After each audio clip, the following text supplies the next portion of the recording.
Head and neck और thoracic जी head and neck और थोरेसिस के टोटल 120 130 तक हर रोज के पेशेंट विजिट करते हैं। तो हम जो भी पेशेंट को तो आज जो टॉपिक है जो फीस का है तो उसके रिलेटेड थोड़ा मैं पहले जानकारी देता हूँ, बाद में आपको फाइनेंस। मानी साहब एक बार अपने आप को वापस से म्यूट कर लीजिए, अनम्यूट कर लीजिए। हाँ जी आ रहा है। जी जी जी बिल्कुल। पहले का कुछ सुनाई नहीं दिया क्या? नहीं नहीं, सुनाई दिया सुनाई इंट्रोडक्शन। दिया, इंट्रोडक्शन सुना हमने।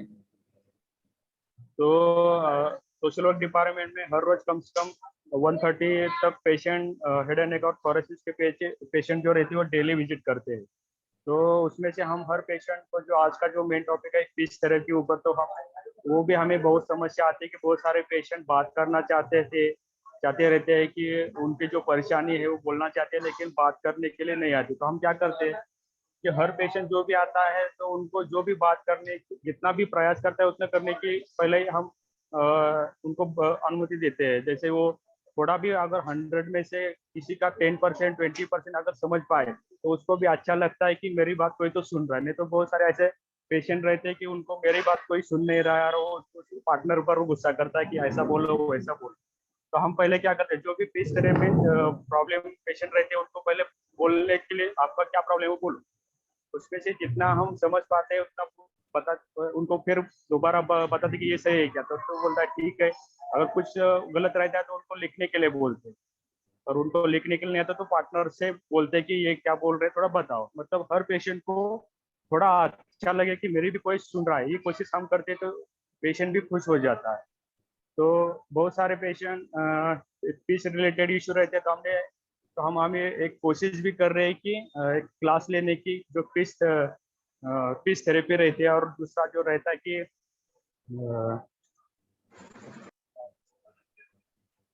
तो ये क्लास चालू करने के लिए हम अभी कोशिश कर रहे हैं। तो सर से बात करके हम आगे का जो अगले मीटिंग तक हम प्लान सबके सामने रखेंगे। तो फीस रिलेटेड इशू पेशेंट रहते हैं। दूसरा रहता है कि हम जो सोशल वर्क में फाइनेंशियल बहुत सारे पेशेंट को दिक्कत आती है तो उसके रिलेटेड मैं थोड़ा जानकारी आपको बताता हूँ। तो जैसे कि पेशेंट बहुत सारे शुरुआती में आते हैं तो उन पे जांच रहता है। तो जांच के लिए बहुत सारे, जैसे पेट सीटर रहता है तो 8,000 खर्चा रहता है। बाकी टेस्ट रहते हैं तो 25,000 कम से कम खर्चा रहता है। तो हम क्या करते हैं, तो शुरुआती पेशेंट को स्क्रीन करते हैं कि उनका इनकम सोर्स क्या है, कहाँ से इनकम है। तो उस हिसाब से हम थोड़ा उनको शुरुआती जांच में कंसेशन देने की कोशिश करते हैं। और हॉस्पिटल से भी थोड़ा इन्वेस्टिगेशन के लिए क्या तो जो हर 1 महीने के अंदर वो देते हैं। लेकिन हर पेशेंट को हम बताते हैं कि हमारा हॉस्पिटल जो इन्वेस्टिगेशन चार्ज लगा रहा है कि आपको जैसे बाहर 100% 100 रुपीज खर्चा आ रहा है तो हमारे इधर 30 to 40 रुपीज मिनिमम चार्जेस लगता है, कोई 20% भी लगता है। तो ये भी बताते हैं कि शुरुआती में थोड़ा जब तक हमारा हेल्प नहीं आता तब तक आपको करो, क्योंकि कभी कभी टेस्ट के लिए भी कभी कभी 15 से 1 महीना जाता है पेशेंट का। अगर थोड़ा बहुत वो भी हम बताते हैं कि कहाँ कहाँ से मदद मिलती है। जब पेशेंट इन्वेस्टिगेशन कंप्लीट होता है तो ट्रीटमेंट प्लान तो ट्रीटमेंट प्लान बनने के लिए हम उनको कॉस्ट सर्टिफिकेट, बहुत सारे यहाँ पर अभी नए पेशेंट है जिनको कॉस्ट सर्टिफिकेट भी पता नहीं है, तो आपका जब ट्रीटमेंट प्लान होता है जैसे सर्जरी, केमो, रेडिएशन, तो आपको एक खर्चे का सर्टिफिकेट डॉक्टर से बना के मिलता है। तो वो उसके साथ हम अलग अलग ट्रस्ट के पास वो आपका इतना खर्चा आने वाला, आपका इनकम सोर्स ये है, ये बताकर अलग अलग ट्रस्ट के पास से हम मदद दिलवाते हैं। तो उसके लिए आपको एक 3 प्रकार के अलग अलग डॉक्यूमेंट लगते हैं, जैसे कि इनकम सर्टिफिकेट रहता है। तो जैसे महाराष्ट्र में तहसील बोलते हैं, बाकी राज्यों में अलग अलग नाम है, बीडीओ है, ब्लॉक है, एसडीओ है। तो उनका इनकम सर्टिफिकेट लगता है। अगर नए पेशेंट है जिनका ट्रीटमेंट प्लान नहीं है तो वो बना के रखो, ताकि इमरजेंसी आपको भागदौड़ करने की जरूरत ना पड़े। आपको ऑनलाइन वहां से भी निकाल सकते हो, आपको ओरिजिनल लाने की जरूरत नहीं। अगर व्हाट्सएप पर आपके मेल पर नहीं तो फैक्स से मंगाया तो उसका जेरॉक्स कॉपी रहेगा तो भी चलेगा। उसके साथ राशन कार्ड, आधार कार्ड, ये 3 डॉक्यूमेंट जरूर रहता है। तो ये हुआ ट्रस्ट की तरफ से हेल्प। बहुत सारे पेशेंट को ईएसआई रहता है, मेडिक्लेम रहता है, इंश्योरेंस रहता है। हमारे यहाँ पर जितने भी 100 में से कम 90% पेशेंट ऐसे रहते हैं कि उनको ईएसआई के बारे में कटता है, लेकिन वो पता ही नहीं रहता कि उसका क्या फैसिलिटी है, और कंपनी की तरफ से ज़्यादा ही उनको इंफॉर्मेशन नहीं दी जाती है। तो हम हर पेशेंट को स्क्रीन करते टाइम पूछते हैं, जब भी पहला विजिट रहता है सोशल वर्क डिपार्टमेंट में, तो हम पहले उनको स्क्रीन करते कि उनका इनकम सोर्स क्या है। तो उसमें अगर बहुत सारे पेशेंट जॉब करते हैं, 5,000 के ऊपर अगर पेमेंट रहेगा, तो उनको बहुत सारे ईएसआई फैसिलिटी रहती है, 100-150 रुपए, 120 ऐसा उसके कटौती रहती है हर महीने। लेकिन पेशेंट ध्यान नहीं देते कि काय का कटौती, तो हमको प्रोसेस बताते, वो 10 लाख तक उनका क्रेडिट फैसिलिटी रहती है ईएसआई। अगर मेडिक्लेम रहेगा, ग्रुप मेडिक्लेम कभी कभी कंपनी प्रोवाइड करती है, इंश्योरेंस करती है, तो उसका कैसा लाभ लेने का, उसके लिए कहाँ पर जाने का, ये सब जानकारी हम वहाँ पर देते हैं। तो पहला ये ट्रेस करा, दूसरा अगर मेडिक्लेम इंश्योरेंस उसका है, तीसरा रहता है कि हम बहुत सारे पेशेंट को अगर जिसका ज्यादा कॉस्ट है तो उनको सीएम-पीएम फंड के लिए अप्लाई करते हैं। तो हमारे यहाँ पर हमने एक रजिस्टर बनाए जहाँ पर हर राज्य का सीएम का और पीएम का, सीएम का एड्रेस लिखा है, पीएम का एक एड्रेस लिखा है, उनका फॉर्म बना है सीएम पीएम का अलग अलग, और वो उनको जिस राज्य से है उनको वो फॉर्म देते हैं। सीएम का और पीएम के लिए एक कॉमन फॉर्म बनाए, जो हर वो को जो फॉर्म भर के उसमें क्या क्या लिखने को सब बताते हैं, उसके साथ कौन सा डॉक्यूमेंट जोड़ने का और कुरियर करने का और उसका फॉलोअप कैसे लेने का, वो उसी टाइम हम बता के उनको जितना जल्दी प्रोसेस करके मदद, 1-1.5 महीना लगता है आने में, लेकिन जितना ज्यादा कैसे आएगा वो उसको वहाँ पर काउंसलिंग करके बताते हैं। ये 3 तरीके से पेशेंट को ज्यादा मदद मिलती है। हॉस्पिटल फंड रहता है, उसको भी जो भी इमरजेंसी रहते हैं, जैसे बहुत सारे इन्वेस्टिगेशन रहते हैं, कोई वार्ड में पेशेंट एडमिट होता है, जैसे कोई इन्वेस्टिगेशन आती है, तो हमारे यहाँ पर जो भी डोनर रहते हैं, हॉस्पिटल फंड रहता है, तो वो देकर पेशेंट की जो चालू ट्रीटमेंट है वो रुक ना जाए, ये कोशिश हम हर पेशेंट को करते हैं। हर पेशेंट को लगता है कि जितना कॉस्ट है उतना एक ही टाइम हमें मदद आना चाहिए, लेकिन यहाँ पर ऐसा रहता है कि बहुत सारे पेशेंट रहते हैं, ट्रस्ट भी रहते हैं, लेकिन हर टाइम हम कोशिश करते हैं कि जैसे आज किसी का केमो है तो उसके लिए ज्यादा से ज्यादा उसको फंड ट्रस्ट के पास से कैसे मिले, ये कोशिश करते हैं, और उनका ट्रीटमेंट रुक ना जाए। इमरजेंसी सर्जरी रहते हैं, तो उनको भी हम बताते हैं कि सर्जरी का प्लान होने से पहले आप कैसे डॉक्यूमेंट तैयार करो, और आपको ज्यादा से ज्यादा ट्रस्ट के पास से कैसे हेल्प। बहुत सारे पेशेंट इमरजेंसी में आते हैं कि मेरा सर्जरी कल सुबह और मुझे मदद करो, तो हमें भी कुछ लिमिटेशन रहते, तो हम हर पेशेंट को जब पहला ही विजिट रहती है तभी काउंसलिंग करते हैं कि आपको क्या करना चाहिए, कैसे ट्रीटमेंट के लिए हेल्प लेना चाहिए, और किस प्रोसेस से जाना चाहिए। ये जो मीटिंग रहता है, मैं हर मीटिंग में बताता हूँ कि आप ये जो मीटिंग अटेंड कर रहा है वो आपके साथ जो पेशेंट ओपीडी में बैठते हैं आपके साथ ज्यादातर बात करते रहते हैं, और वहाँ से आपको ज्यादा इंफॉर्मेशन मिलती है कि ट्रीटमेंट के लिए कैसे हेल्प लेने का। तो जो भी आपके साथ में बैठते हैं उनको भी ये बातें बताओ, ताकि आपके पहचान वाले आपके पास आते कि आपको आप कहाँ गए थे, कैसे टाटा में किया, ट्रीटमेंट कैसे ले, तो उनको सही जानकारी मिले। क्योंकि अब बहुत सारे पेशेंट वहाँ पर गलत सुनकर ओपीडी से हमारे डिपार्टमेंट में आकर इंक्वायरी करते कि मेरा फ्री कर दो, मेरे पास पूरा फ्री में हो जाएगा, ऐसा पता है। तो ये सिस्टम से जाते हैं कि सिस्टम आपको उससे जाओगे तो वो पेशेंट, आने वाले पेशेंट को भी तकलीफ नहीं होती। कभी कभी ट्रीटमेंट आप सोचते हो कि 15 दिन में आपका ट्रीटमेंट पूरा हो जाएगा, गाँव से आते हो 2 दिन मेरा टेस्ट में जाएगा, 3-4 दिन मेरा ट्रीटमेंट जाएगा, और 8-10 दिन 15 दिन में हम वापस आएंगे। लेकिन यहाँ पर आते हैं आपका 8-10 दिन रिपोर्ट में जाता है, ट्रीटमेंट में 1 महीना 2 महीना जाता है, फिर आपकी बाकी की तकलीफ बढ़ती है। तो हम वही पेशेंट को ये मीटिंग के द्वारा बताते हैं कि आपके जो भी पहचान वाले रहेंगे तो उनको तो ही पता हो कि ट्रीटमेंट में थोड़ा कैसे आपको हेल्प मिलता है, कैसे ट्रीटमेंट रहती है, टेस्ट के लिए कितना टाइम लगता है, ताकि उनकी आने वाली दिक्कतें रहती है वो कम हो जाए। और जैसे भी आपको कोई प्रॉब्लम रहेगा, फाइनेंशियल के बारे में कोई और जानकारी चाहिए, तो हमारी जो टीम है ओपीडी में तो आपके साथ बैठती है, लेकिन अगर मुझे मिलने का तो आपको गोल्डन जुबली ग्राउंड फ्लोर पर जो सोशल वर्क डिपार्टमेंट है, रूम नंबर 54 बोलते हैं, और काउंटर नंबर 4 नंबर है, वहाँ पर मैं बैठता हूँ। तो कभी भी आकर आपकी जो भी तकलीफ है फाइनेंशियल के बारे में, ट्रीटमेंट रिलेटेड, तो वो वहाँ पर आप कभी भी आकर बता सकते हैं। Amazing, thank you so much Jamal Malik ji. और ये हमारे मेडिकल सोशल वर्कर डिपार्टमेंट को रन करते हैं, हेड करते हैं। हमारे साथ बहुत ही खास मेहमान है मिस्टर अरुण बालाजी। और अरुण जी जो है एक स्पेशलिस्ट हैं, स्पीच थेरेपी स्पेशलिस्ट हैं। अरुण जी बहुत बहुत स्वागत है आपका, और मैं रिक्वेस्ट करूंगा कि आप अपना कैमरा और म्यूट माइक जो है वो ऑन करें।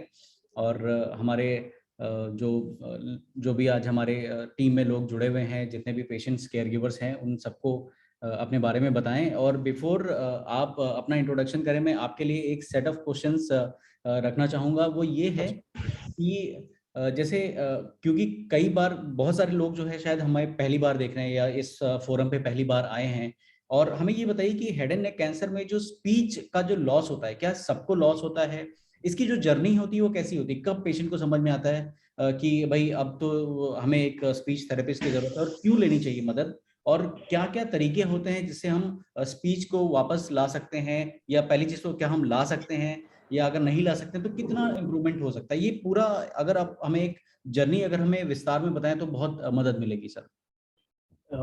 देखिए, नमस्कार सब लोगों को, नमस्कार। ठीक है। आज है ना, हम लोग हेड एंड नेक कैंसर में कैंसर के बारे में बात कर रहे हैं। अभी लोगों को लगता है head and neck cancer speech therapy क्या संबंध है। देखिए, हेड एंड नेक कैंसर हम लोग बोलते हैं वो जनरल टर्म, ठीक है। वो हेड मतलब वो सब उसमें क्या क्या आता है, वो बकल में को सही चमड़ी आ जाता है, जीभ आ जाता है, ठीक है, गले में आ जाता है, ठीक है। सो हम लोग हेड एंड नेक कैंसर हम लोग बोलेंगे कहीं पे भी आ सकता है उस जगह में। देखिए, अभी पहला चीज है, मेजर चीज वो जो अफेक्ट होता है क्या क्या है, मेजरली वो कॉस्मेसिस हम लोग बोलते हैं मेडिकल टर्म में। सो ब्यूटी हम लोग रख सकते हैं, वो चेहरा अच्छा है, अच्छा रहेगा तो अच्छा लोग, वो लड़का भी रहता है लड़की भी, जो भी है। मगर क्या प्रॉब्लम्स हो जाता है, अभी ये मुंह में कैंसर आ गया है, ठीक है। उसका इलाज हम लोग बोलेंगे मेजरली ऑपरेशन रहेगा। पहली फर्स्ट ऑप्शन है ऑपरेशन। होने के बाद क्या होता है, छोटा रहेगा तो उधर ही जोड़ सकते हैं, तो बड़ा रहेगा तो उसके लिए दूसरा जगह से चमड़ी लेके वो डालना पड़ेगा। नहीं है तो हम लोग वो कवर नहीं कर पाएंगे। वो इसके लिए होता है, वो सर्जरी डॉक्टर होना चाहिए, रेडिएशन डॉक्टर होना चाहिए, मेडिकल ऑन्कोलॉजिस्ट होना चाहिए, ठीक है। ये कैंसर का इलाज करते हैं। कैंसर होने के बाद उसमें दिक्कत, वो काफी चीज दिक्कत हो जाता है। ऐसे मुंह में से इधर जमड़ी में, वो जीभ में थोड़ा सा ऑपरेशन हो गया, क्या क्या तकलीफ है। एक तकलीफ है, मेजर चीज है, वो खाने में दिक्कत होता है, ठीक है। अभी देखो, हम लोग नॉर्मल आदमी हैं, कुछ भी खा सकते हैं, कहीं पे भी खा सकते हैं, ठीक है। हम लोग होटल में भी जाके हम लोग ऑर्डर कर सकते हैं, हाँ भाई पाव भाजी खाने का, समोसा खाने का, ठीक है। ये सारा चीज हम लोग अच्छा लगता है वो सारा चीज खाने में। मगर हेड एंड नेक कैंसर होने के बाद काफी चीज तकलीफ होता है उनको। जो चीज पहले चीज उनको खाते थे, उनको समोसा हो, वड़ा पाव हो, जो भी चीज है, दाल दाल मखनी है, जो भी चीज है, उनको अच्छे से वो एंजॉय करके नहीं खा पाता है, वो एक चीज है, ठीक है।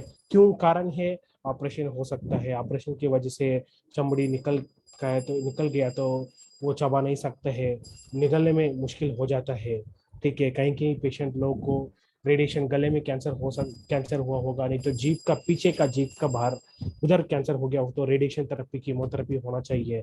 उसकी वजह से काफी मुंह जलन होता है, मुंह सूखा सूखा लगता है, निगल, वो पानी पियेंगे नहीं तो दूध पियेंगे, खांसी आ जाता है। क्यों खांसी आ जाता है, जो खाने चीज, वो पीने का चीज खाने का रास्ते में जाना चाहिए।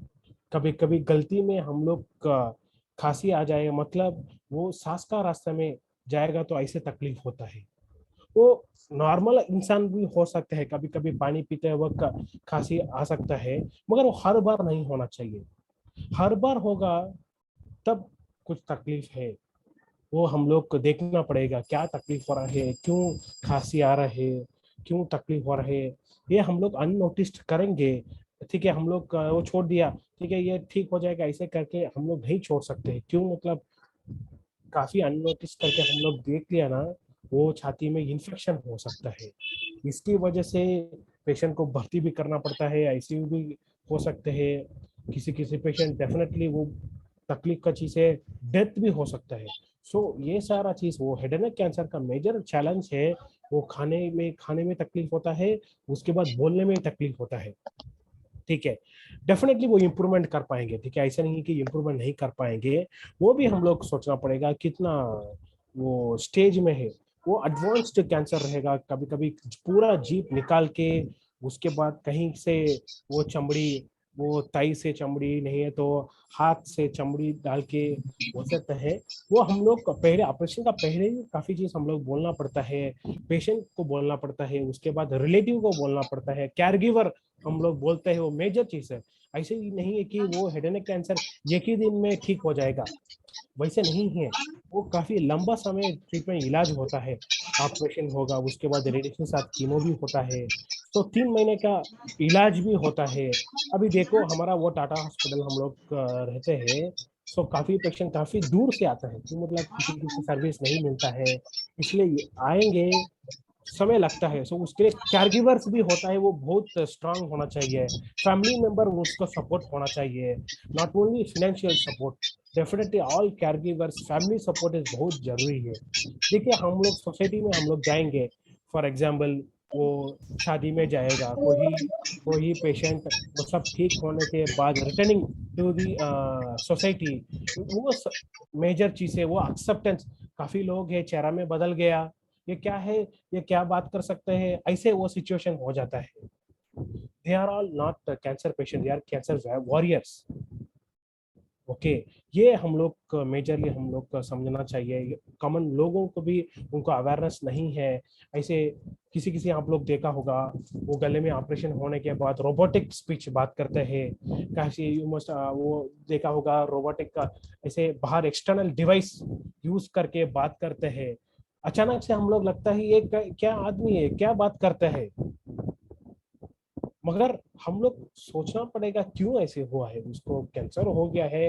कैंसर ऐसे नहीं है कि उसको ठीक नहीं होता है, वैसे नहीं है, काफी पेशेंट हम लोग आता है 10 साल के बाद 15 साल के बाद, ऑपरेशन हुआ सर अभी अच्छा है, बहुत अच्छा लगता है, उनका फैमिली मेंबर्स उन लोग भी अच्छा सपोर्ट रहते हैं, उन लोग बोलते हैं हाँ सर अभी ठीक हो गया है, काफी अच्छा लग रहा है, ठीक है।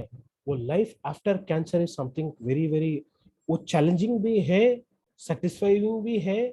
बहुत लोग हमारा वो हॉस्पिटल में आते हैं, मैं आता हूँ सर वॉलंटियर, मैं पेशेंट को बात कर सकता हूँ, वो पेशेंट डर जाता है।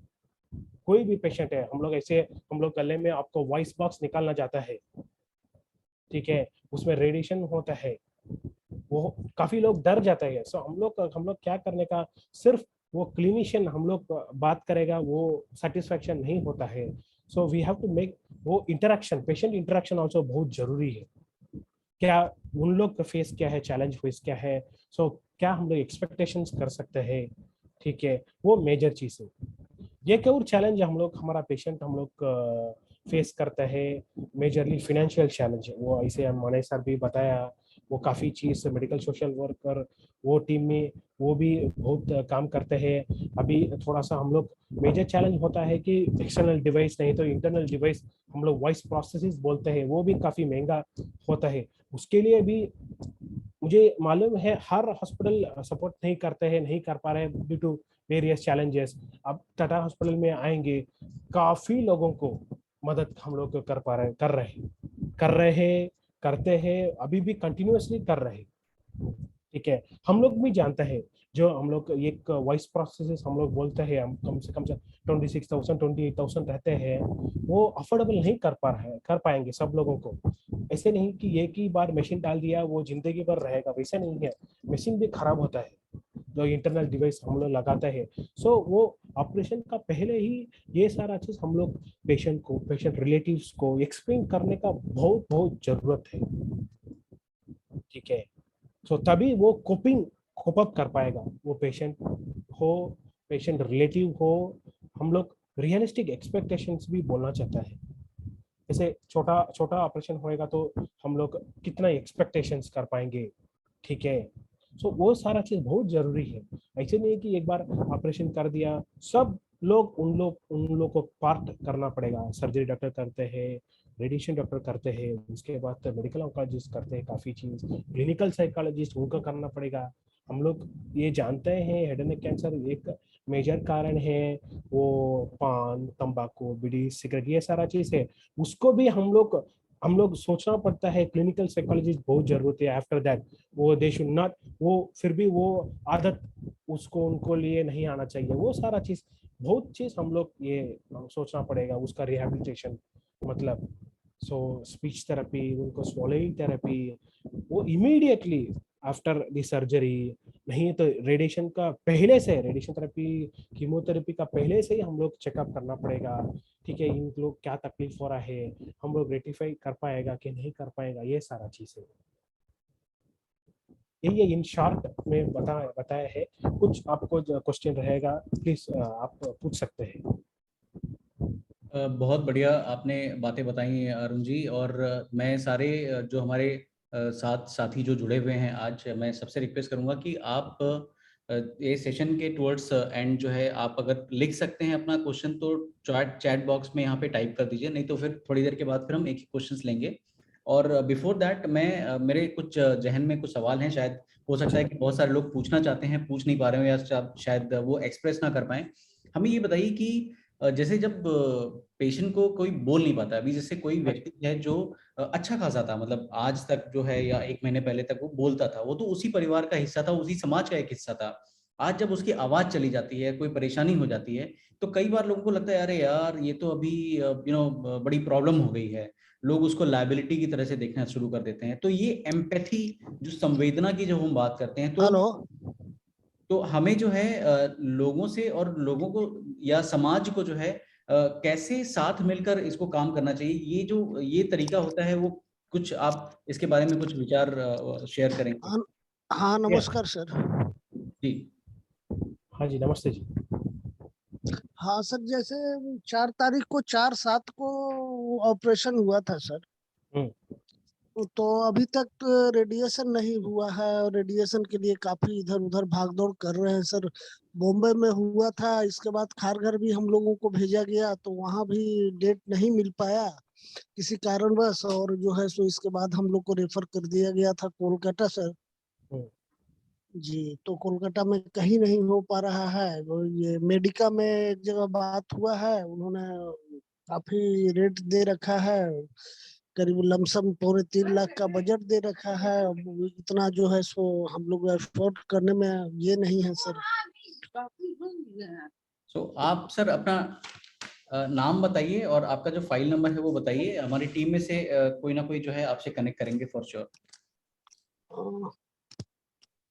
पेशेंट का नाम बताइए। सुमन श्रीवास्तव। सुमन श्रीवास्तव जी। और आपका फाइल नंबर क्या है? 15530 होगा। थोड़ा 1 मिनट से हम चेक कर लेंगे।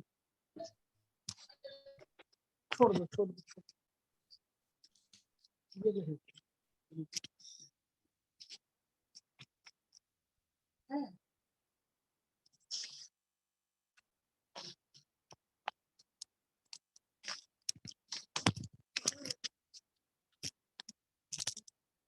हेलो। हाँ जी। 15530। 15530, ठीक है। और अपना कॉन्टैक्ट नंबर आप लिख पाएंगे यहाँ पे चैट बॉक्स में, या बोलेंगे आप? विवेक सर जी। और अगर वो चैट बॉक्स में अगर डाल सकते हैं तो वो कहाँ के हैं? हाँ, फाइल नंबर, हाँ, हाँ, पेशेंट का नाम और contact number, WhatsApp contact number जो होगा ना, वो बोलिए डाल देने के लिए। जी, हाँ, हम उनसे कल बात कर लेंगे। श्योर। तो श्रीवास्तव जी, अपना कॉन्टैक्ट नंबर जो है आप यहाँ पे चैट बॉक्स में लिख दीजिए। अगर नहीं लिख पा रहे हैं, आप सक्षम नहीं है, तो हमें फटाफट बता दीजिए जल्दी से। जी लिख दिए सर। हाँ बोलिए। लिख दिया आपने? अरे वाह, बहुत बढ़िया। ठीक है, तो हमारी टीम में से जो है एक्सपर्ट आपको कल कनेक्ट करेंगे और आपसे बात करेंगे, ठीक है? ओके जी। So sir Arun ji, coming back to you, हमारा जो सवाल। सॉरी विवेक सर, जी। उनसे निवेदन करता हूँ कि फाइल नंबर और पेशेंट का नाम भी डाल। बोला है, मैंने लिख लिया है, मैं आपको शेयर कर दूंगा।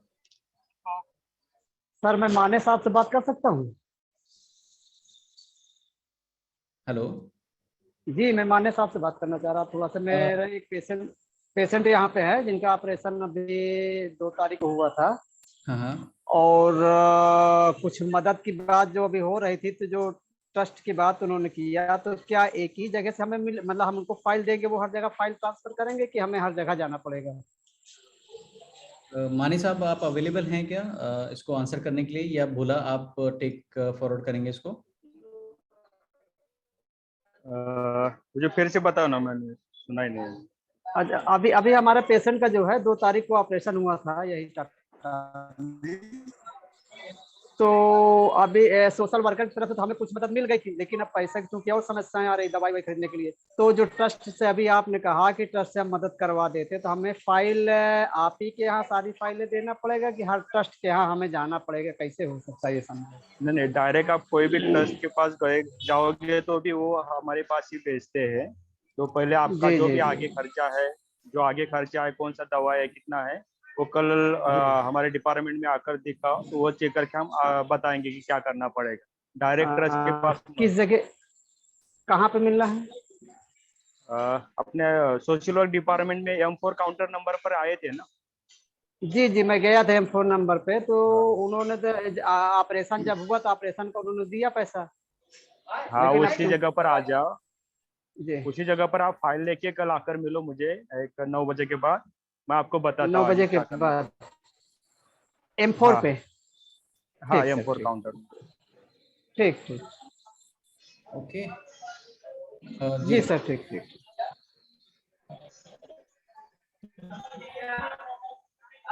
जी अरुण जी। हाँ सर।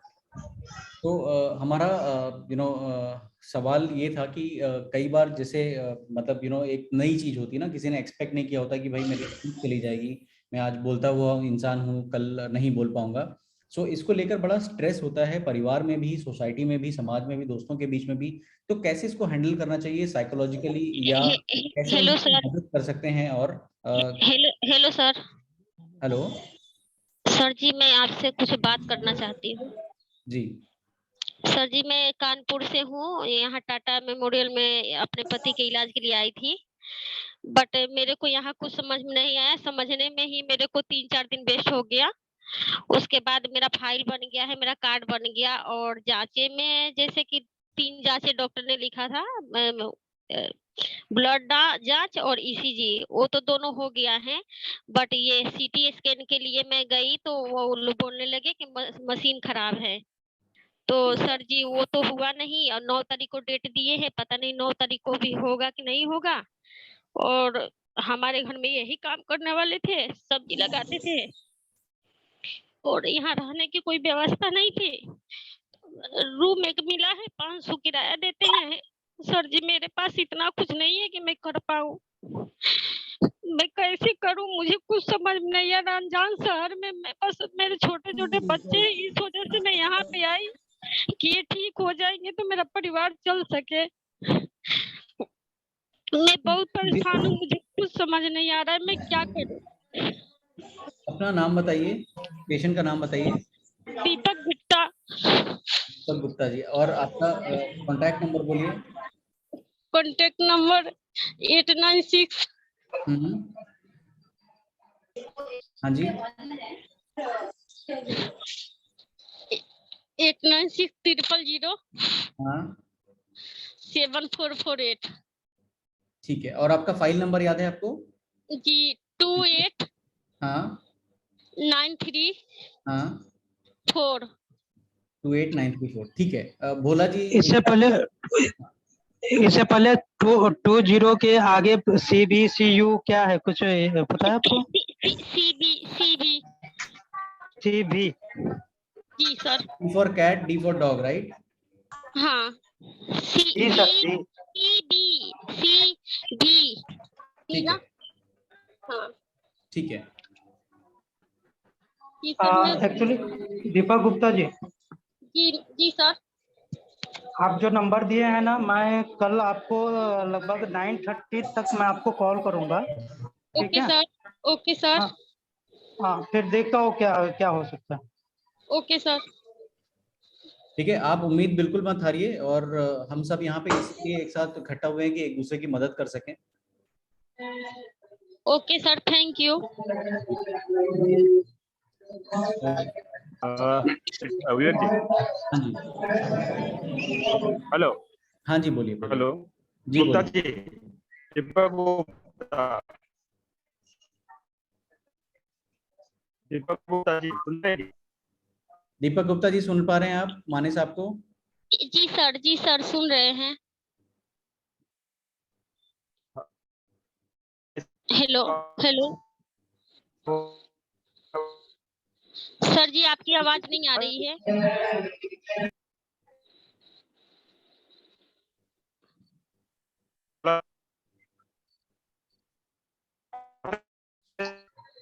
माने सर आपका आवाज ब्रेक हो रहा है, बहुत ज्यादा ब्रेक हो रहा है।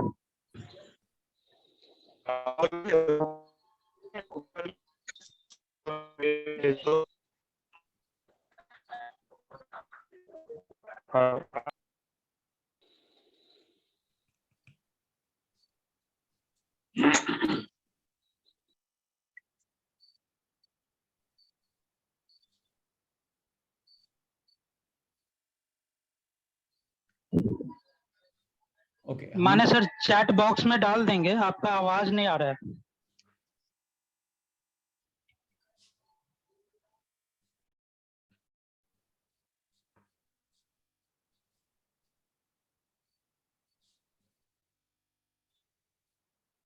ओके सो मीनवाइल माने सर जो है अपनी बात चैट बॉक्स में लिखते हैं।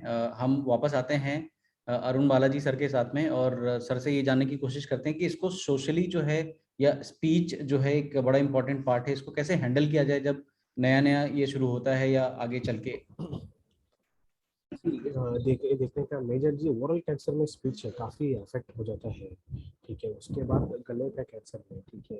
ओरल कैंसर में हम लोग डेफिनेटली ऑपरेशन के बाद कुछ रिकंस्ट्रक्शन हम लोग बोलते हैं, दूसरा जगह से चमड़ी उमड़ी, ठीक है। पहला दिन काफ़ी दिक्कत होगा, ऐसे नहीं कि इम्प्रूवमेंट एक दिन में 10 दिन में नहीं होगा।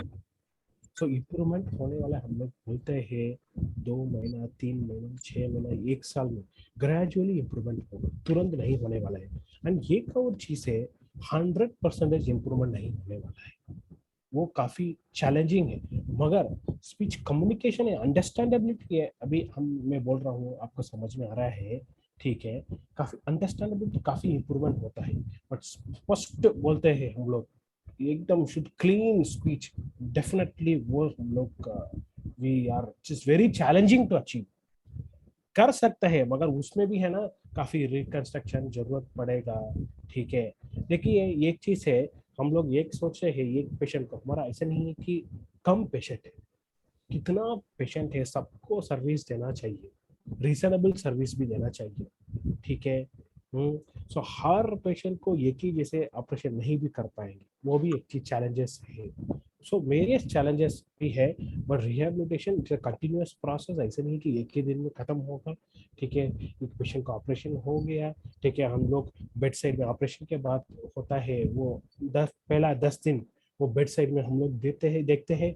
उसके बाद एवरी वीक ओपीडी में देखते हैं, उसके बाद रेडिएशन के टाइम में और हर वीक में देखना पड़ता, ठीक है। उसके बाद वो पेशेंट गाँव चला गया, कम से कम एटलीस्ट बहुत दूर रहेगा, ऐसे बिहार है, यूपी में है, उसके बाद तो कलकत्ता में रहेंगे, ठीक है। वो 2 महीने के बाद ही आ पाएगा, क्योंकि हर हफ्ते में नहीं आ सकता है, बिकॉज ऑफ बहुत चैलेंजिंग है, बिकॉज ऑफ द डिस्टेंस। सो 2 महीने के बाद आएंगे, हम लोग देखना पड़ेगा तभी कैसे इम्प्रूवमेंट हो गया है, इवेल्युएशन करना पड़ेगा, चेकअप करना पड़ेगा, उसके बाद एक्सरसाइज, कसरत, वो सब हम लोग बताएंगे। वो डेफिनेटली हम पेशेंट वो रेगुलरली फॉलो करेंगे, काफी इम्प्रूवमेंट हम लोग देख सकते हैं। Great, thank you so much Arun ji, और बहुत हेल्पफुल थी ये सारी। Hello sir. जी सर मैं अरुण बालाजी सर से बात करना चाहती हूँ। हाँ जी बोलिए ना जी। सर नमस्ते, गुड इवनिंग। सर मेरे पापा का 3 अगस्त को रेडिएशन खत्म हुआ है। कब खत्म हुआ जी? 3 अगस्त को। अगस्त में? हाँ हाँ अगस्त में 3 तारीख को हाँ रेडिएशन खत्म हुआ है। जैसे कि आप देख सकते हैं कि उनके नाक में राइस ट्यूब लगवा हुआ है। तो अभी जो दिक्कत आ रही है, हाँ तो क्या हुआ है? सिर्फ रेडिएशन की वजह से हुआ कि ऑपरेशन भी हुआ है? नहीं रेडिएशन और केमो चला है, ऑपरेशन नहीं हुआ है। ओके ठीक है। ओके तब तो डॉक्टर को दिखाया दिखा के हाँ दिखाया है, फिर घर वापस आ गया है। ठीक है, रेडिएशन कब खत्म हुआ? रेडिएशन 3 अगस्त को खत्म हुआ है, ठीक है, ओके, 1 महीना हुआ है। हाँ हाँ सर, 1 महीना हुआ है। हाँ जी। तो अभी सर थोड़ा थोड़ा पानी पी सकते हैं, 1 चम्मच 2 चम्मच ऐसे करके पानी पी रहे हैं। जी। तो खाना कब तक खा सकते हैं, और अगर ज्यादा पानी पी ले तो फिर खांसी आ रहा है। हाँ ठीक है। आप कहाँ रहते हो? मुंबई में रहते हैं कि कहाँ रहते हो? बंगाल में रहते हैं सर। कहाँ जी? बंगाल में, वेस्ट बंगाल में रहते ठीक है, हैं। अभी इधर कब आने का, टाटा में कब आ रहा है? हम अपॉइंटमेंट लिए हैं 14 अक्टूबर को, 14 और 15 अक्टूबर। ठीक है, अभी एक्सरसाइज वगैरह कर रहा है क्या रेगुलरली? हाँ हाँ हाँ हाँ ठीक है, कर रहे हैं। ठीक है, ओके। वो आप इधर भी जा सकते हैं, 2 जगह में। आप कलकत्ता में रहेंगे तो नारायणा, नहीं तो टाटा मेडिकल सेंटर में है, उधर स्पीच थेरेपी है, उधर एक बार दिखा सकते हैं। अच्छा समझा? अच्छा वो भी फायदा सर। होगा। हाँ बोलो ना। सर सर वो कब तक खा सकते हैं नॉर्मली हमारे जैसे? वो हमारा जैसे पूरा एकदम नॉर्मल नहीं होता है, समय लगता है। अभी 1 ही महीना खत्म हुआ है, ठीक है, समझा? अच्छा एक बार हम लोग देख के उसके बाद कितना क्या तकलीफ हो रहा है, क्या क्या ले पाएंगे, वो सारा अच्छा थोड़ा जांच भी करना पड़ता है, ठीक है। सो अच्छा आप काफी दूर में है, भी इतना जल्दी नहीं आ पाएंगे, ठीक है, इसके लिए मैं बोल रहा हूँ। हाँ आप वो स्पीच थेरेपी हाँ टाटा मेडिकल सेंटर कलकत्ता में उधर भी है, नहीं तो नारायणा हॉस्पिटल में हाँ है, ठीक है। सो हाँ आप कहीं पे एक जगह में जाके आप दिखा सकते हैं, ठीक है। उन्होंने फिर भी अच्छे से देख अच्छा के क्या क्या कर सकते हैं, आगे कुछ इलाज वगैरह, हाँ कुछ टेस्ट वगैरह हाँ करने का वो भी कर पाएंगे, ठीक है, करेंगे। सो वो थोड़ा सुविधा होगा। अच्छा एक्सरसाइज बहुत जरूरी है, अच्छा सर। वो साफ रखने का रेगुलरली, ठीक है। हाँ हाँ जी। अच्छा सर, वो अभी भी गले में दर्द है। दर्द हाँ रहेगा, वो धीरे धीरे अभी भी कम गले होगा, में दर्द। डेफिनेटली, ठीक है, क्योंकि 1 ही अच्छा महीना अच्छा हुआ है, ठीक है, 1 ही महीना अच्छा हुआ है, कम होगा। देखो आप हाँ 3 महीने, 2 हफ्ता पहले कैसा था, अभी कैसा है, थोड़ा इम्प्रूवमेंट है, हो रहा है कि नहीं हो रहा है? हाँ हाँ थोड़ा इम्प्रूवमेंट तो हो रहा है सर। डेफिनेटली दर्द दर्द हल्का सा कम हुआ है। कम होगा, और भी कम होगा, ठीक है। हाँ, ये सारा जिस रेडिएशन का, वो कीमोथेरेपी का साइड इफेक्ट से धीरे धीरे ही कम होता है, ठीक है, समझा? हाँ तब हाँ वो आप हाँ जो एक्सरसाइज वगैरह कर रहे हैं वो रेगुलरली करना पड़ेगा, सुबह 10 बार, दोपहर को 10 बार, शाम को 10 बार, ठीक है। उसके बाद मुंह साफ रखने का, मुंह खुली करने का, वो पानी में नमक मीठा सोडा वो डाल के खुली करते हैं हाँ क्या? सर वो कर रहे हैं। हाँ हाँ वो करते हैं, बेकिंग सोडा से और नमक से कर रहे हैं। बहुत अच्छा है, ठीक है, समझा? सो हम लोग, आप इधर अक्टूबर में आएंगे, वो हम लोग उस टाइम भी हम लोग देखेंगे, ठीक है। अभी जो भी हम लोग मैं बताया हाँ एडवाइस वो फॉलो करो। आप जा सकते हैं तो वो हाँ टाटा मेडिकल सेंटर कोलकाता, नहीं तो नारायण हॉस्पिटल कोलकाता में स्पीच थेरेपी रहेंगे, उनको एक बार सलाह लेने का, ठीक है। हाँ जी। अच्छा अच्छा अच्छा सर, मुंह में बहुत थूक निकल रहा है, वो क्या नाली के वजह से है या कुछ और, वो या? मुंह से अंदर भी नहीं लेते हैं ना, कोशिश करने का अंदर लेने के लिए, ठीक है, समझा?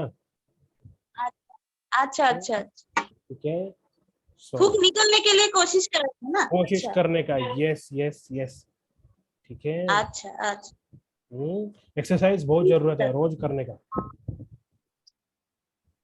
तभी अच्छा अच्छा स्ट्रेंथ होता है, वो मेजर चीज है, ठीक है। सर अरुण नया सर, कुछ एक्सरसाइज कुछ देंगे क्या?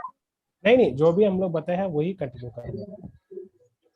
अरुण अच्छा सर, अच्छा अच्छा हाँ जी, बोलो ना। ठीक है sir, thank sir you sir. मैं चाहता हूँ सर कि एक चीज क्लियर कर दें। हाँ बोलो ना जी। बिकॉज हेड एंड नेक का पेशेंट है, मुंह और गले का प्रॉब्लम होती है, राइट? यस यस, डेफिनेटली तो जी, हाँ तो डेफिनेटली। तो तो कभी कभी एनजीटी राइस ट्यूब की जरूरत पड़ती है लगाने के लिए। हाँ तो काफी पेशेंट समय, हाँ लगता है तो एनजीटी। पेशेंट तो पेशेंट उस चीज से डरती है कि अरे राइस ट्यूब लगा, ये नली लगा देगा, क्या होगा, कैसे खाएंगे, हम कुछ खा नहीं पाएंगे। तो प्लीज आपसे ये है कि उसको थोड़ा क्लियर कर दे। देखिए, अभी नली हम लोग क्यों लगाते हैं? खाने में दिक्कत हो रहा है, कुछ भी नहीं जा रहा है, इसके लिए नली डालना पड़ता है। मुझे भी समझ में आ रहा है, कोई भी चीज हम लोग वो फॉरेन बॉडी है, हम लोग डालेंगे कैसे होगा? मगर उनके लिए प्रॉब्लम क्या है, खा नहीं पा रहा है, ठीक है, कैसे हम लोग सॉल्व कर पाएगा? ठीक है, वो क्यों खा नहीं पा रहा है? दो ऑप्शन है, दो कारण रहता है। एक कैंसर की वजह से कारण होता है, एक और कारण है वो ट्रीटमेंट की वजह से भी तकलीफ होता है। दो तरीका रहता है, हम लोग समझना चाहिए क्यों तकलीफ हो रहा है, ठीक है। वो तभी भी डॉक्टर एडवाइस कर रहे हैं, ऐसे नहीं है कि आपको ऐसे ही हम लोग बोलते हैं, नहीं है ना, जांच करके पेशेंट को क्या तकलीफ हो रहा है, उनके लिए क्या हम लोग करेंगे वो ठीक होगा, ठीक है। ठीक होने का भी थोड़ा सपोर्ट चाहिए। कैसे सपोर्ट चाहिए? वो नली तभी जरूरत है, उस टाइम में नली बहुत जरूरत रहेगा, इसके लिए आपको एडवाइस करते हैं, ठीक है। मैंने बताया था, वो पानी पीते वक्त, दूध पीते वक्त, चाय वगैरह पीते वक्त पेशेंट ऐसे करके खांसी करते रहते हैं। क्यों? तकलीफ है, पेशेंट को बराबर खाने का रास्ता में नहीं जाता है, सांस का जाता है, वो ठीक नहीं है, वैसे जाते रहेगा, इन्फेक्शन होके चेस्ट इन्फेक्शन हो गया, भर्ती करते काफी लोग डेथ भी होता है। तो इसकी वजह से है, जो जब समय हम लोग डॉक्टर से बोलता है नली डालने का पड़ेगा जी, हाँ जी वो जरूरत है, मतलब वो फॉलो करने का, उसके बाद नली निकालने का भी हम लोग करते हैं, वो बहुत जरूरत है। हमको भी अच्छा नहीं लगता है, हमारा पेशेंट है नली के साथ, वो खाना नहीं खा पा रहे, एंजॉय नहीं कर पा रहे, वो हमको भी अच्छा नहीं लगता है ना। सो वो सोच समझ के हम लोग फॉलो फॉलो करने का वो मेजर चीज है, ठीक है। हम भी डॉक्टर भी है ना, ऐसे नहीं कि कोई भी पेशेंट आ रहा है ऐसे नहीं बताते, वो हमारा फैमिली मेंबर है, कैसे हम लोग ट्रीटमेंट करते हैं वैसे हम सोच के सब करते हैं ना। अमेजिंग। एंड मुझे लगता है कि एक जो सवाल है वो शायद और विवेक सर जी, और एक चीज ये बताना चाहता हूँ, ये जो राइस ट्यूब जो नली लगाते हैं ना, वो हाँ हम जी। हमेशा के लिए नहीं लगाते हैं। नहीं, हमेशा के लिए नहीं है। एक्चुअली जब ये पेशेंट के मुंह और गले के अंदर केमो रेडिएशन की वजह से जो जख्म हो जाती है, जैसे ही वो ठीक हो जाते हैं हम राइट Yes. ट्यूब निकाल देते हैं और नॉर्मली मुंह से ले सकते हैं, उसका सही। कोई दिक्कत नहीं। सही, ठीक है, बिल्कुल।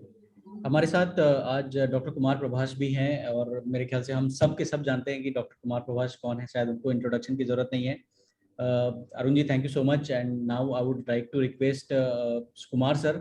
सर, बहुत सारे मतलब सवाल मेरे मन में भी हैं और बहुत लोगों के मन में भी हैं, एक तो सवाल यहाँ पे भी है। Sir, you are there? हाँ, प्लीज प्लीज गो अहेड, बोलो। जी सर। सर, एक सवाल हमारे एक पेशेंट का है कि मेरे पापा का कीमो चल रहा है और वो कीमो चल रहा था, 15 दिन का गैप रहता है, और कीमो से पेट सीटी हुआ तो उसमें ट्यूमर छोटा हुआ है, ऑपरेशन कब तक होगा ये पूछ रहे हैं, क्योंकि पेट सीटी में ट्यूमर छोटा हुआ तो घाव दिख रहा है जो बाहर से बड़ा हो रहा है। अच्छा अच्छा, ओके। अगर वो ट्यूमर छोटा हुआ है और ऑपरेशन के लायक है तो उनको बोलिए 108 नंबर कमरे में एक बार आके मिलने के लिए। वहाँ पे हम जो है उनसे बात करके उनको डेट के बारे में पता करके, वो दूसरे डिपार्टमेंट का है ये काम, बट उनसे हम बात करके पता करके कोऑर्डिनेट करके उनको बता देंगे। जनरली वो उसके बाद 3-4 हफ्ते के बाद होती है। बट हैविंग सेड दैट, बोले एक बार 108 नंबर कमरे में जो टाटा हॉस्पिटल में है वहां आके एक बार बात कर लेंगे, तो वहां देख करके और कोऑर्डिनेट करके उनको बता दिया जाएगा। जी रमेश जी, मुझे लगता है कि आपके सवालों का जवाब मिल गया है। और मेरे सर बहुत सारे सवाल हैं, क्योंकि मैं शायद स्पीच थेरेपी को लेकर पहली बार ऐसा कुछ अटेंड कर रहा हूँ। एंड क्योंकि हमारा ये जो वीडियो है ये जाने वाला है सोशल मीडिया पे भी, सो उससे बहुत सारे लोग जुड़ेंगे और शायद जानने की कोशिश करेंगे।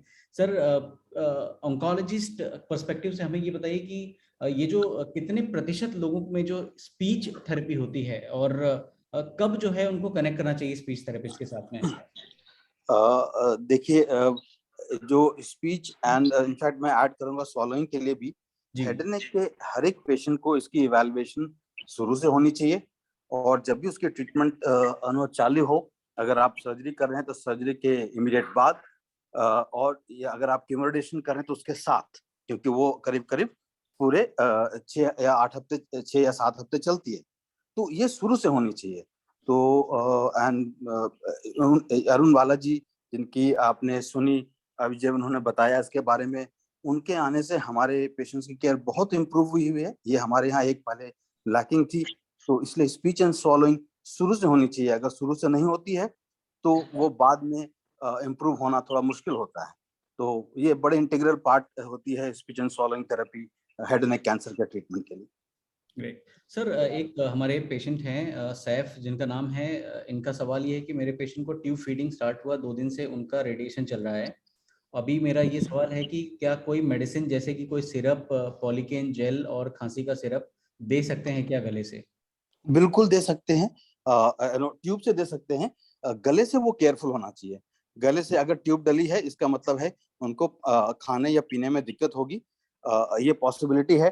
अगर वो चाहते भी है कोशिश करना तो वो अपने डॉक्टर से बात करके थोड़ा पानी देना पहले चालू करें, कुछ सिप्स, एंड देखें कैसा उनकी पॉसिबिलिटी होती है, तभी वो उनको आगे के लिए कोशिश करनी चाहिए, अदरवाइज नहीं। अदरवाइज चीजें उनके ट्यूब से जानी चाहिए। ग्रेट। मनीष जी, आपका कोई सवाल है, आप कुछ पूछना चाह रहे हैं? जी सर। जी बोलिए। सर मेरा 10 तारीख को ऑपरेशन हुआ था सर, और 10 अगस्त को हुआ था। हमारे डॉक्टर ने बोला कि रेडिएशन के लिए बिहार चले जाओ, यहाँ पे वेटिंग चल रहा है। तो मैं बिहार आ गया। 2 तारीख को ट्रेवल किया था, ट्रेन में बैठा था, एसी वाला गाड़ी में बैठा था। तो मैं आके अपना बिहार में देख रहा हूँ कि सर यहाँ के नीचे जो सूजा हुआ है ना सर, सूज गया है। क्यों सूज गया है सर? यहाँ के नीचे देखिए न, 2-3 दिन से सूजा हुआ है। जी हाँ, तो मैंने देखा है पीला इनका विवेक जी, ये इमीडिएटली उनको किसी वहाँ डॉक्टर से कांटेक्ट करना चाहिए। एक इनकी अगर इनका डिटेल्स हम ले लें तो या तो वो वापस आ जाए यहाँ दिखाने के लिए, या फिर वहाँ पे हम डॉक्टर्स का फोन नंबर उनको देते हैं जो कि यहाँ से ट्रेन होके वहाँ अपनी प्रैक्टिस करते हैं, जिससे इनका वहाँ काम हो सके। क्योंकि लगता है कि शायद इनको इन्फेक्शन हुआ है और उसको वहाँ देख करके इमीडिएटली ट्रीटमेंट चालू करना जरूरी है। ठीक है सर, एक और सवाल है राम केवल जी का। वो राम केवल जी, आप पूछ सकते हैं अपना सवाल। हाँ सर, नमस्ते। नमस्ते। नमस्ते सर, जो मेरा मैं कह रहा हूँ, पहले शुरू में आया था, मुझे 2 कीमो लगा था।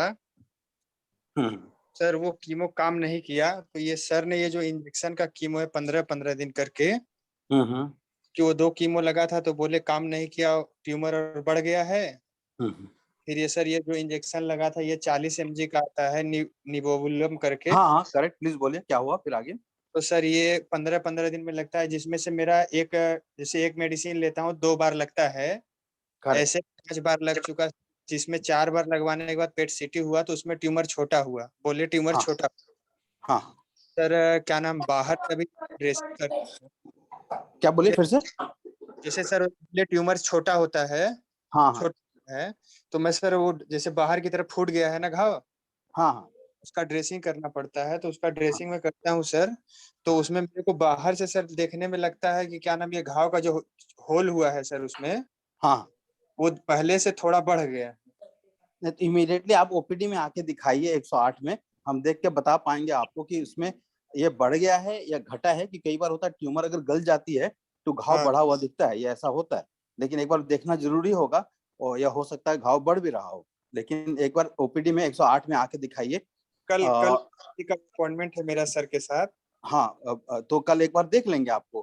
और ये जो इसमें इनका भी डिटेल ले लेने के लिए विवेक जी, आई थिंक सो मिस्टर भोला भी होंगे ग्रुप में, तो ये डिटेल लेने के लिए या तो किसी भी वहाँ पे डॉक्टर से कांटेक्ट करके दिखाने के लिए, जिससे इनका ये जो डाउट है वो एक्सप्लेन हो सकेगा।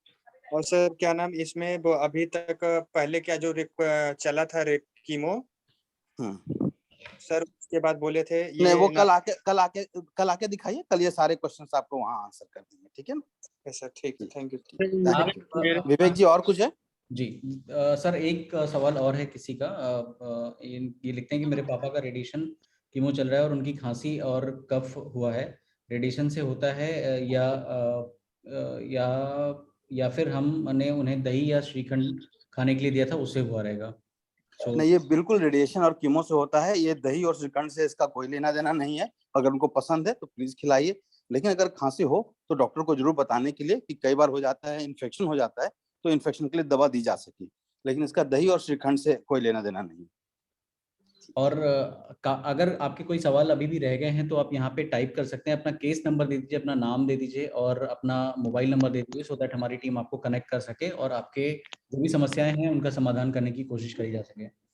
Thank you so much. Hello sir. जी हेलो सर।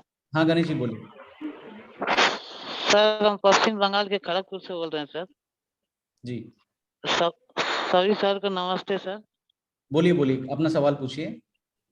सर हम अगला महीना गए थे चेकअप के लिए, अगला महीना 22 तारीख को सर चेकअप कराए हैं और हमको सर रेडिएशन, केमोथेरेपी और सर्जरी सब कुछ हो गया है, लेकिन सर हमारा घाव से हल्का पानी आ रहा था या रेडिएशन का चलते, उस सर ने बोले थे ठीक हो जाएगा। तो अब हम सर दिखाए थे, सभी सर से मिल के आए थे, तो हम बालाजी सर को भी दिखाए थे, तो हमको सर दवाई दिए थे 1040 और अंकित क्लेश मैंने 624 मैंने 2 दवाई हमको दिए थे। हाँ लेकिन सर हम खाए, हमारा ठीक हो गया है, लेकिन अभी भी सर हल्का हल्का पानी आ रहा है।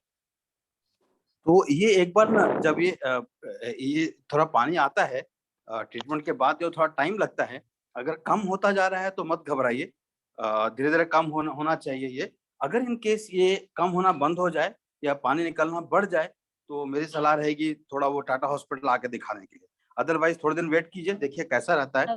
पानी अगर बंद होता रहता है और कम होता रहता है तो शायद थोड़े दिन के बाद ये पानी निकलना बंद हो जाए। सर कम हो गया, पहले से बहुत कम हो गया। तो अच्छी बात है, ठीक है, थैंक यू सर। एक और सवाल है, आखिरी सवाल सर मेरा एक क्वेश्चन है। जी सर मेरे फादर को सब मैंडिबुलर कैंसर है, तो उनका ट्रीटमेंट टाटा में चल रहा था, तो जून से उन्हें केमो ट्रीटमेंट चल रहा था, बट इधर कुछ सब मैंडिबुलर घाव की तरह फॉर्म हो गया और उसके बाद वो फूट गया। फूटने के बाद ड्रेसिंग चल रहा है, बट 1 सप्ताह से सर इधर खांसी सर्दी बहुत ज्यादा हो रहा है, जिसके कारण सो भी नहीं पा रहे। तो क्या वो इन्फेक्शन के बढ़ने से हो रहा है, ऐसा क्या? फिर से बोलिए, लास्ट लाइन रहिए। मतलब कि घाव फूट गया और ड्रेसिंग चल रहा है डेली सर, तो अभी उधर सर्दी खांसी बहुत ज्यादा हो जाता है, रात को सो नहीं पाते हैं, खांसते रह जाते हैं, तो इन्फेक्शन के कारण हुआ है क्या ऐसा सर? मोस्ट लाइकली देखिए इन्फेक्शन है, एक बार लोकल डॉक्टर को दिखाने के लिए। ओके अभी तो वहीं टाटा में ही चल रहा है। उनको बोले आके बताने के लिए, 108 नंबर में आके बताने के लिए ये चीज, अगर खांसी हो रही है तो जरूर आके बताने के लिए। वो कभी भी आ सकते हैं, किसी दिन भी आ सकते हैं। 108 नंबर पे डेली ओपीडी चलती है, प्लीज आ जाइए। ठीक है सर, ओके सर। सर एक लास्ट क्वेश्चन है, ये बोलते हैं कि इनके पिताजी का जो कीमो रेडिएशन खत्म हो गया है, 1 महीना हो गया है और अभी भी उनको लगता है कि उनके गले में कुछ अटका हुआ है, तो ये कब तक रहेगा, ऐसा पूछना चाह रहे हैं। सॉरी बोलने के लिए फिर से। सो इनके पिताजी का रेडिएशन कीमो खत्म हो गया है और 1 महीना हो गया है वो करके, और अभी भी उनको लगता है कि उनके गले में कुछ अटका हुआ है, तो ये कब तक रहेगा? और ये रहेगा, कुछ महीनों तक रहेगा। ये धीरे धीरे जाता है और काफी धीरे लगता है और काफी टाइम लगता है जाने में। पूरी तरह से शायद कंप्लीटली ना जाए, लेकिन धीरे धीरे कम होगा, ये बात सही है। ठीक है, thank you so much Kumar sir and Arun ji और जय कुमार माने साहब and Bhola, thank you so much for connecting. And अभी भी अगर आपको इसके अलावा भी कोई अगर परेशानी है, कुछ आप पूछना चाहते हैं, तो हमारा सोशल मीडिया पेज है, फेसबुक पेज है, वहाँ पे कम्युनिटी है हेड एंड नेक कनेक्ट, आप कनेक्ट कर सकते हैं। भोला से आप सब कनेक्टेड ही हैं, आप कभी भी कोई भी क्वेश्चन उनसे पूछ सकते हैं। थैंक यू सो मच, बहुत अच्छा लगा आप लोगों से मिलकर और फिर मिलेंगे हम। Thank you everyone.